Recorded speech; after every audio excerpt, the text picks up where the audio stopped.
working vigorously for 4 years. I mean, the same situation with the DOT 111s. This was something that was proposed back in 2011. You said, Ms. Feinberg, in the THUD appropriations meeting, the DOT has been working in earnest for 18 months on the tank car rule. This has been since 2011, 4 years. We're still having challenges with pipelines. We're still having challenges with tank cars. Why is it taking 4 years to come up with a new rule? Ms. Feinberg.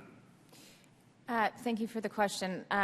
That's right. I did say that in the THUD committee, and that's accurate. I believe that the agency started work on DOT 111 rulemaking, a tank car rulemaking earlier in the administration, and had some, the process slowed down a bit.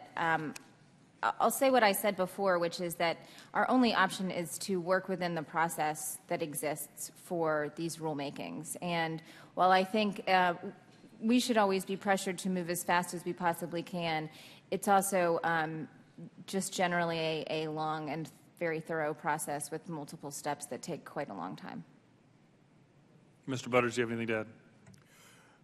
The only thing I would add, sir, is that being cognizant of this tank car issue, which NTSB, of course, issued a recommendation, the tank car committee that operates within DOT, that brings the tank car manufacturers together, the shippers, the carriers, have been working on this tank car specification issue for a number of years. We have relied on their process to develop that right specification. Obviously, with the huge growth in transportation of this product, required the acceleration of that process.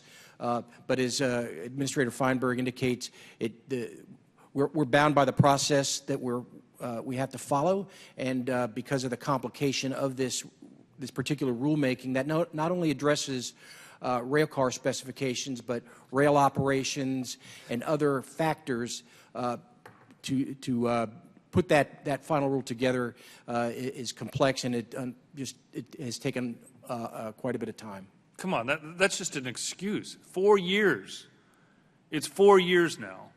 I understand rules take a lot of time, whether it's an emergency order or a congressional order. With the FHMSA 2011 reauthorization, it was a congressional order, and it's still taken 4 years. Now, again, I appreciate that the two of you are acting administrators, and the two of you have been very gracious with your time and certainly have been very responsive in communicating with this committee. But 4 years by this administration?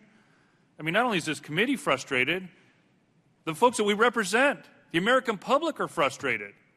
They're frustrated anytime we have another pipeline that explodes or has challenges. We're frustrated every time that there's a train that hits a high-centered farm truck or goes off the rails and we have an explosion because there's no tank car rule. 4 years is too long. We can't have any more excuses on these. I would say that no one is more frustrated with how long this process takes than those of us who are in the middle of the process and responsible for it. And I think there is no one who believes that this process is one that moves fast enough.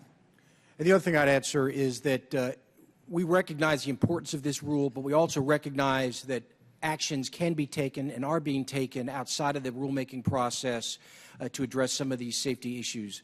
The Secretary of Transportation and all the modal administrations are acting within their full authority, whether it's through emergency orders, advisory bulletins, or other actions, and using the influence that we can with the industry to have them step up and take additional actions to address these safety issues. This rule that's coming out is not going to be an overnight fix. It's going to take time. And that's the frustration. We understand that it's going to take time to implement. As you heard from Chairman Micah earlier, we're expecting 10 years is what the industry is saying is going to take to upgrade these tank cars. We're still going to be moving Bakken crude during those 10 years. We're still going to have challenges with not only creating those American jobs in our districts that actually make these tank cars, but actually getting them out on the road to make America safe.